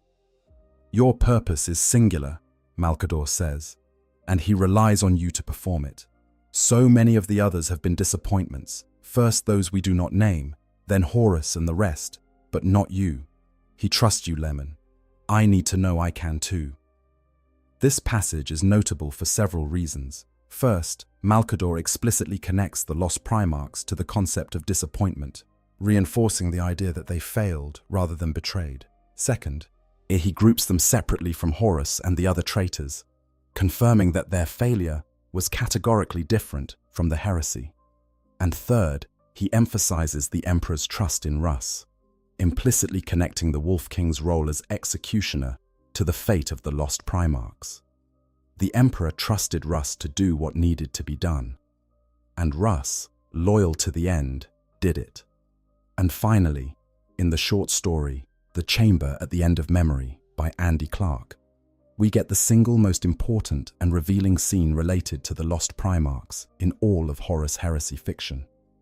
During the preparations for the Siege of Terra, a construction crew accidentally breaches a sealed chamber deep within the Imperial Palace, a chamber that bears the old-style mark of the Second Legion. The breach kills the workers, and Rogel Dawn is called to investigate.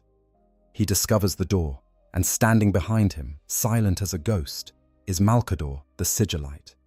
What follows is a conversation that peels back more layers of the mystery than any other single scene. Malcador reveals that Dawn himself, along with Guilliman, was responsible for asking that the memories of the surviving Primarchs be suppressed. Dawn cannot remember making this request, because Malcador honored it so thoroughly that even Dawn's memory of asking for the suppression was erased. Malcador explains that the Space Marines of the Lost Legions were spared at Dawn and Guilliman's insistence, attuned to new circumstances, and redistributed into other formations. He then offers to temporarily lift the memory block on Dawn so that the Primarch can understand why the erasure was necessary. When the memory block is lifted, Dawn's reaction is seismic. He is shaken to his core by whatever he remembers. The text does not reveal what he sees, maintaining the mystery even in a scene designed to illuminate it. But Dawn's response tells us that the truth is terrible. He accepts that the erasure was necessary. He accepts that the memories must remain suppressed. And as the block descends again and the details fade from his mind, he reflects that the two lost Primarchs are gone and that this is for the best. He thinks of the chamber as just a tomb that should be forgotten and orders it sealed once more. The most chilling detail in this scene is a single observation from Dawn as the memories are fading. He notes that whatever happened to the lost Primarchs was, in his judgment, worse than the Horus heresy itself. Let that sink in for a moment. Rogel Dawn, who is living through the greatest civil war in human history, who has seen half his brothers turn traitor and watched the Imperium he helped build being torn apart by forces of cosmic evil, considers the fate of the 2nd and 11th Primarchs to be worse than all of that. Whatever they did, whatever they became, whatever happened to them, it was the worst thing Rogel Dawn has ever known. And Rogel Dawn has known a great deal of horror. This is the closest the Black Library has ever come to answering the question of the lost Primarchs. And true to form, it answers it by deepening the mystery rather than resolving it. We know that the truth is terrible. We know that it was worse than the heresy. We know that Dawn and Guilliman themselves asked for their own memories to be erased rather than carry the knowledge of what happened. But we do not know what it was. The door to that particular chamber remains sealed, and it is unlikely to be opened any time soon. With all of these fragments laid out before us, it is time to examine the theories that the Warhammer community has developed over the years to explain what happened to the lost Primarchs. These theories range from the plausible to the wildly speculative, and none of them can be proven or disproven with the evidence currently available. That is, of course, exactly the point. Games Workshop has created a mystery that is robust enough to support an infinite number of interpretations, while confirming none of them. But exploring these theories is part of the fun, and some of them are genuinely brilliant in the way they synthesize the available clues into coherent narratives. The first and most straightforward theory is the treachery theory. This is the idea that one or both of the lost Primarchs turned traitor against the Emperor during the Great Crusade, either through their own initiative or due to the influence of chaos, and were destroyed for it. On the surface, this seems reasonable. After all, 9 Primarchs would eventually turn traitor during the Horus heresy, so the idea that 2 others did it earlier is not outlandish. If the 2nd or 11th decided to rebel against the Emperor while he was still at the height of his power and personally leading the crusade, they would have been crushed quickly and decisively. Unlike Horus, who timed his rebellion for a moment when the Emperor was distracted and his forces were overextended, an early rebel would have faced the full or undivided wrath of the master of mankind and his loyal legions. The result would have been swift and total destruction. However, there are several problems with this theory. The most significant is the question of why the Emperor would erase a traitor Primarch from history rather than making an example of them. In every other case of treachery in Imperial history, the Imperium has chosen to publicly brand the traitor and use their story as a warning to others. The 9 traitor legions of the Horus heresy are not forgotten. They are remembered, cursed, and held up as examples of what happens when you turn against the Emperor. If the 2nd and 11th had simply been traitors, the logical response would have been to do the same thing. Parade their heads on spikes and tell the galaxy what happens to those who defy the master of mankind, as erasing them from history is actually counterproductive from a deterrent standpoint, because it removes the cautionary tale along with the traitor. There is also the emotional evidence to consider. As we discussed earlier, the surviving Primarchs, who reference the lost brothers, do so with grief and sorrow, not with the bitter hatred that characterizes their feelings about the traitor Primarchs. Rogal Dorn describes their fates as tragedies. The Khan speaks of shame we all share. Vulcan speaks of grief. These are not the emotions you associate with straightforward treachery.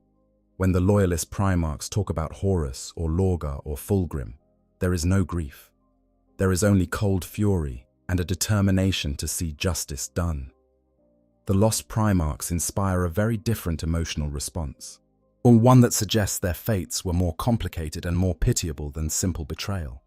Furthermore, Guilliman himself, in his conversation with Frater Mathieu in the novel Dark Imperium, distinguishes the lost Primarchs from the traitors explicitly. 2 failed, he says. Half the rest turned on my father. Failed and turned are different words describing different things.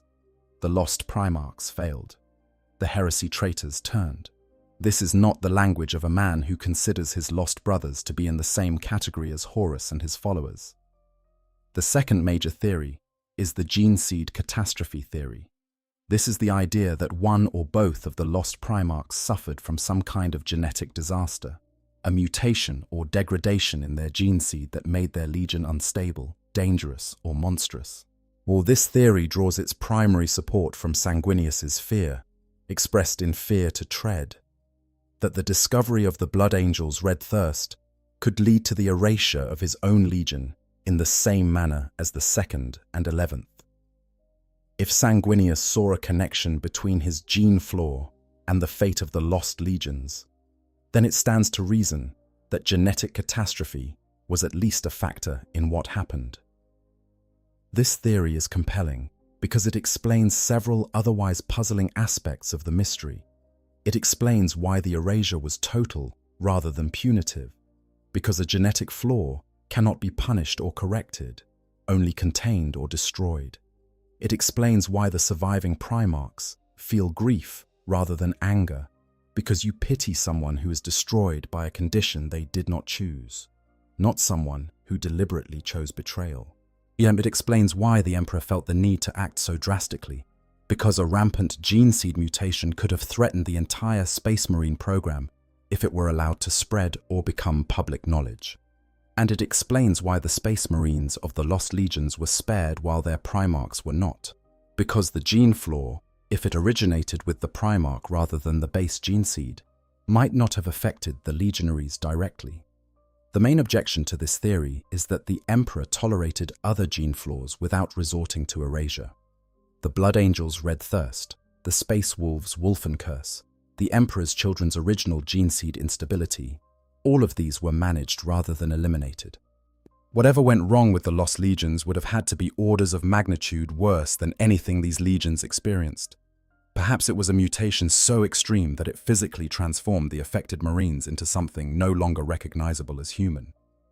Perhaps it was a psychological corruption so total that it turned an entire legion into a danger to everyone around them.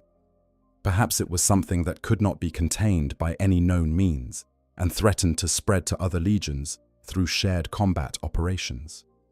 The third major theory, and the one that has gained the most traction in recent years, is the Rangdan corruption theory.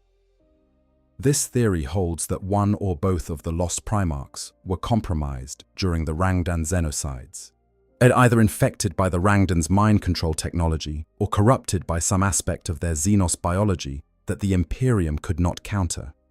We know that the Rangdan were capable of controlling or dominating the minds of other species, and we know that both lost legions participated in the Rangdan campaigns. If the Rangdan managed to turn a Primarch, or worse, an entire legion, it would represent an existential threat to the Imperium that demanded the most extreme response. The supporting evidence for this theory is circumstantial but substantial. The 2nd and 11th legions disappeared during or shortly after the Rangdan Xenocides. The Ultramarines experienced a massive and unexplained surge in numbers around the same time, consistent with absorbing the surviving Marines of the lost legions.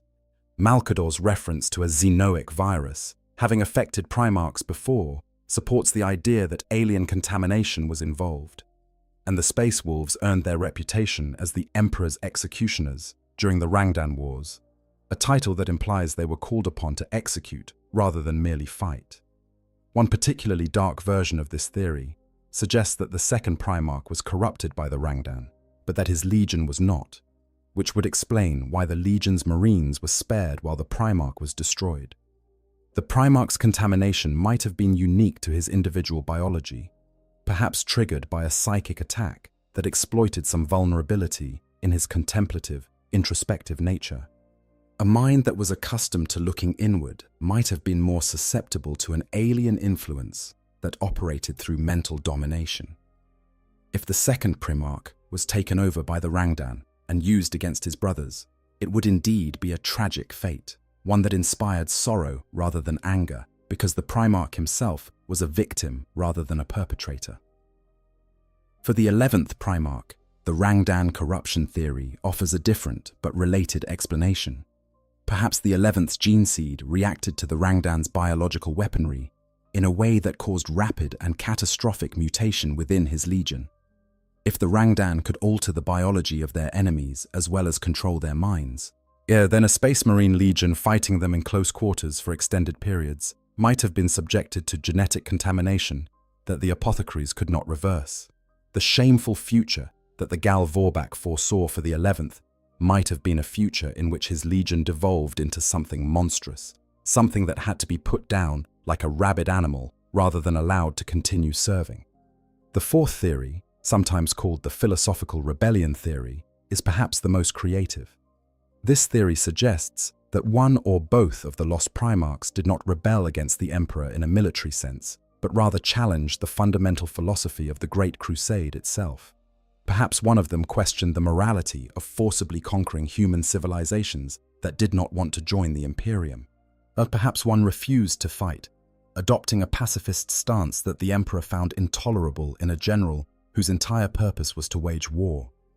Perhaps one formed alliances with alien species rather than exterminating them, violating the Emperor's strict xenophobic doctrine. This theory has some appeal because it would explain the shame that the surviving Primarchs feel. If one of their brothers was destroyed not for treachery or corruption, but for a moral stance that, in a different context, might have been admirable, the surviving Primarchs might well feel ashamed of their complicity in the erasure. There is a particular poignancy in the idea that a son of the Emperor was destroyed for being too merciful, too thoughtful, too unwilling to participate in the brutality that the Great Crusade demanded. Thus, it would make the lost Primarch not a villain, but a victim of a system that could not tolerate dissent, even when that dissent came from a place of genuine moral conviction. The 5th and most esoteric theory revolves around the tantalizing name fragment from the Last Council, the syllables Mal-Al that Horus chokes out before Malcador silences him. In the older Warhammer fantasy lore, Malal, later renamed Malice for copyright reasons, was a chaos god who opposed the other chaos gods, a deity of anarchy and self-destruction who embodied the paradox of chaos destroying itself. If one of the lost Primarchs was named Malal, and if that name carried the same metaphysical weight in the Warhammer 40,000 universe as it did in fantasy, then the lost Primarch might have been something truly unique, a being of anti-chaos, as a weapon designed by the Emperor to fight the ruinous powers, but one that proved too dangerous to exist because the very nature of anti-chaos is to turn destructive power against everything, including the forces that created it. This theory is fascinating, but highly speculative. The connection between the name fragment and the chaos god Malal has never been confirmed by Games Workshop, and the authors of the Black Library have been careful to maintain ambiguity about what Horus was actually trying to say. It could be a deliberate nod to the older lore, or it could be nothing more than a choking man's attempt to say Malkador.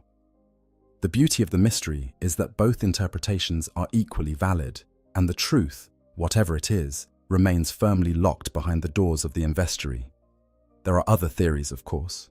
Some fans believe the lost Primarchs were female, an interpretation that would have significant implications for the gendered nature of the Space Marine program. Others suggest they were destroyed by the Emperor as part of a deliberate sacrifice, their souls fed to some vast psychic mechanism that powered the Astronomicon or the Golden Throne. Still others propose that the lost Primarchs are not dead at all, but are hidden somewhere in the galaxy, waiting for the moment when the Imperium needs them most. Two secret weapons held in reserve against a threat that has not yet materialized. None of these theories can be confirmed. None of them can be disproven. And that is exactly the way Games Workshop wants it. Which brings us, at last, to the real-world story behind the Lost Primarchs, the Lost. But the creative and commercial decisions that shape this mystery from its very inception and that continue to govern how it is handled today. Because the Lost Primarchs are not just a mystery within the fiction of Warhammer 40,000. They are a deliberate design choice, a storytelling strategy that has been maintained across decades and hundreds of publications with remarkable consistency. And understanding why that choice was made and why it has been so fiercely protected is essential to fully appreciating what the Lost Primarchs represent in the broader context of the setting. The man most directly responsible for the creation of the Lost Primarchs is Rick Priestley, the co-creator of Warhammer 40,000, alongside the late Brian Ansell. In interviews given over the years, Priestley has been remarkably candid about his intentions. When he created the Lost Legions, he explains, to give the story some kind of deep background, unknowable 10,000-year-old mysteries, stuff that begs questions for which there could be no answer. This is not the statement of a writer who planned to eventually reveal the truth. This is the statement of a world builder who understood that some questions are more powerful when they remain unanswered, that the mystery itself is more valuable than any resolution could ever be. Priestley has also addressed the widespread fan assumption that the Lost Legions were created specifically to allow hobbyists to invent their own custom Space Marine chapters with personalized backstories. While he acknowledges that this is a side benefit, he pushes back against the idea that it was the primary motivation.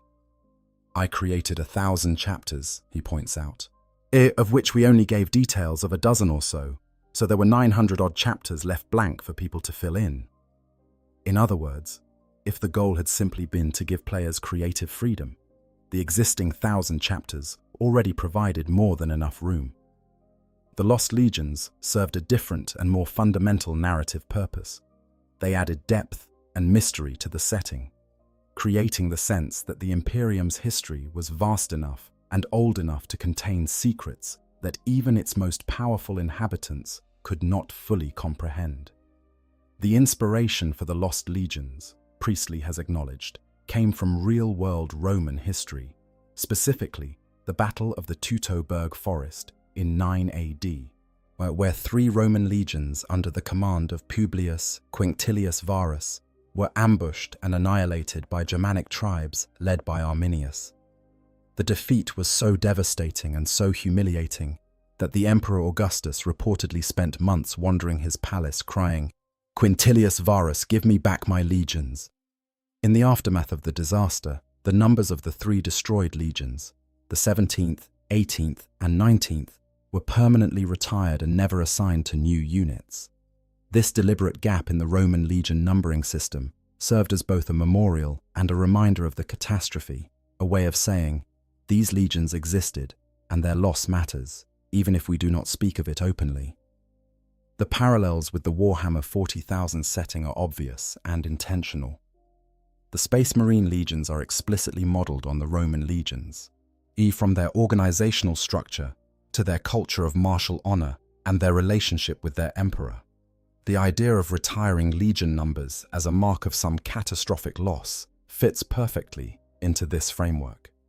And just as the Romans never assigned new units to the numbers of their fallen legions, the Imperium of man has never reassigned the 2nd and 11th designations to new chapters. But Priestley also understood something that his Roman predecessors may not have fully appreciated: the power of the unknown. The Roman legions of Teutoburg are lost in the sense that they were destroyed, but we know what happened to them. We know they were ambushed in the forests of Germania. We know they were massacred almost to a man. We know who was responsible and what the consequences were. The lost legions of Warhammer 40,000 are lost in a much deeper sense. We do not know what happened. We do not know why. We do not know who was responsible or what the consequences were. The mystery is total, and that totality is what gives it its power. This design philosophy has been maintained by Games Workshop with remarkable discipline over the decades since Priestley's original creation. As the Horus Heresy novel series grew from a handful of books into a sprawling saga of over 60 novels, short stories and anthologies, the temptation to reveal the truth about the lost Primarchs must have been immense. Every author who touched the Horus Heresy had to navigate around the mystery, dropping hints and references without ever crossing the line into revelation. And the line was enforced from the top. Aaron Dembski-Bowden, as one of the most acclaimed authors in the Black Library stable and the writer of The First Heretic, confirmed in a 2018 Reddit post that there are strict editorial controls governing references to the lost Primarchs. When asked whether the Space Wolves had been responsible for destroying the lost legions, he replied that this was not the case, because that would be an answer, and there's not allowed to be an answer. This statement is remarkable for its directness. It is not that the answer has not yet been decided. It is not that the answer is being saved for a future reveal. There is not allowed to be an answer. The mystery is protected as a matter of editorial policy, a creative choice that supersedes any individual author's desire to tell a complete story. This policy has sometimes created tension within the writing team, and individual authors clearly have their own ideas about what happened to the lost Primarchs, and their hints and references sometimes point in different directions. Graham McNeil's clues suggest one set of possibilities. Dan Abnett's suggest another. Aaron Dembski-Bowden's suggest a third. The result is a body of evidence that is deliberately contradictory, a web of hints that cannot be woven into a single coherent narrative because they were never intended to form one. Each author adds their own thread to the mystery, their own color to the shadows, and the aggregate effect is a darkness so rich and so textured that it almost feels like substance, like the outline of a truth that is always just beyond your reach. And this is, I think, the fundamental genius of the Lost Primarchs as a piece of world building. They are not a puzzle to be solved, they are a void to be contemplated. They exist not to provide answers, but to provoke questions, not to satisfy curiosity, but to deepen it. In a setting where everything else is explained in exhaustive, often overwhelming detail, the Lost Primarchs are a deliberate gap, a place where the narrative falls silent and the imagination is forced to fill the space. This is what makes the Lost Primarchs such a perfect subject for the Warhammer 40,000 community, because if there is one thing that this community excels at, it is imagination. For over 30 years, hobbyists have been creating their own Space Marine chapters, writing their own backstories, painting their own miniatures, and telling their own stories within the framework of the 40K universe.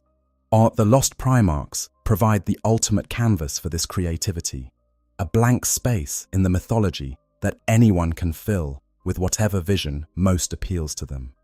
Your Lost Primarch can be a tragic hero. Your Lost Primarch can be a doomed villain. Your Lost Primarch can be anything you want, because the official lore will never contradict you. It cannot contradict you, because there is nothing there to contradict. And that, perhaps, is the most important lesson the Lost Primarchs teach us about storytelling. Sometimes the most powerful story is the one you do not tell. Sometimes the deepest mystery is the one you refuse to solve. Sometimes the greatest gift a creator can give to their audience is not an answer, but a question, an empty pedestal in a hall of statues, a silence where a name should be. Man, and the invitation to imagine what might have stood there once, before the world moved on and the shadows closed in and the brothers no one speaks of were lost to the slow erosion of an uncaring eternity. In the investory of the Imperial Palace, beneath a ceiling lost in shadow, 2 empty pedestals still stand. Their surfaces are smooth, worked clean by hands that sought to erase every trace of what once stood upon them. No names are carved there. No faces look out from the stone. There is nothing but absence, nothing but the cold, clean emptiness of a history deliberately amputated, a memory willfully destroyed. But the pedestals remain. That is the thing that strikes you, if you think about it long enough. The Emperor could have removed them entirely. He could have filled those spaces with new statues, new heroes, in new legends to replace the ones he cast aside. But he did not. The empty pedestals stand as they have always stood, silent sentinels over a secret that will never be spoken, monuments to sons whose names the galaxy has been forbidden to remember. And maybe that is the truest answer the mystery will ever yield. Not who they were or what they did, but simply this: they were real, they existed, they stood among their brothers and fought in their father's wars, and earned their place in that silent ring of stone and shadow. Whatever happened to them, however terrible the truth may be, they were sons of the Emperor, and their absence is felt even by those who cannot remember their names. In the grim darkness of the far future, there are many kinds of death.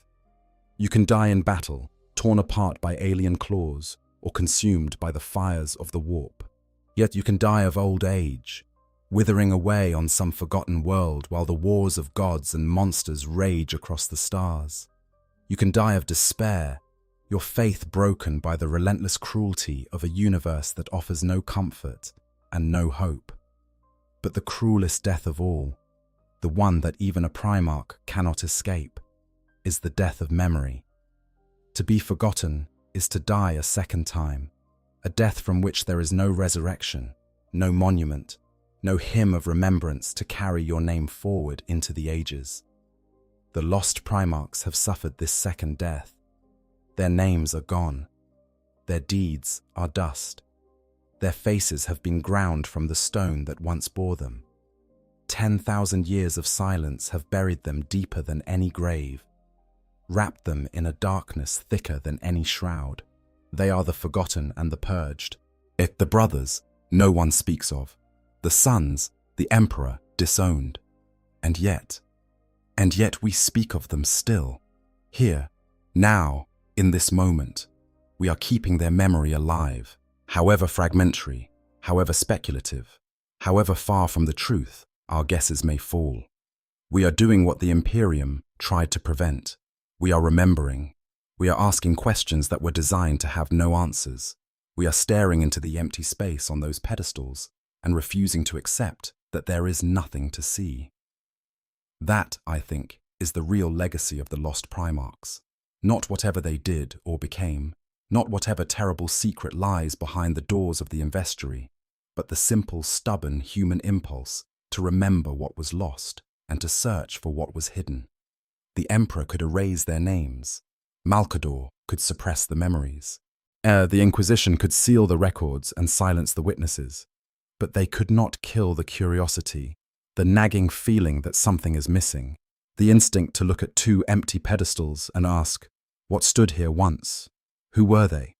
And why do I feel, deep in some part of myself that I cannot name, that their story is not yet finished? Maybe it never will be. Maybe the lost Primarchs will remain forever lost, their mystery intact, their silence unbroken. Maybe the empty pedestals will stand for another 10,000 years, gathering dust in a hall that no one visits, guarding a secret that no one will ever uncover. Or maybe, just maybe, somewhere in the vast darkness between the stars, in the sealed vaults beneath the Imperial Palace, or in the uncharted depths of the galactic fringe, the truth is waiting. Patient, quiet, or contemplative, like a Primarch who was known for his silence. Shameful, like a fate that even gods would rather forget. Waiting for someone brave enough, or foolish enough, to open the door. If you enjoyed this deep dive into one of the greatest mysteries in all of Warhammer 40,000 lore, I would genuinely appreciate it if you could hit that like button and subscribe to the channel. Every like, every subscription, every comment helps this channel grow and lets me know that you want more content like this. I have so many stories still to tell, so many corners of this incredible universe still to explore, and I would love to have you along for the journey. Drop a comment below and let me know what your personal theory about the Lost Primarchs is.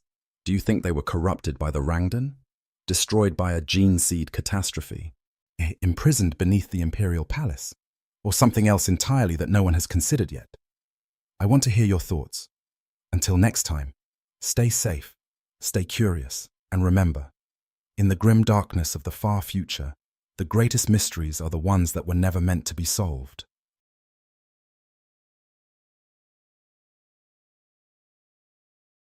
I hope you guys enjoyed the story. Make sure to hit the subscribe, like, share button, whatever you want. Give me some feedback if there's any. And yeah, sleep well.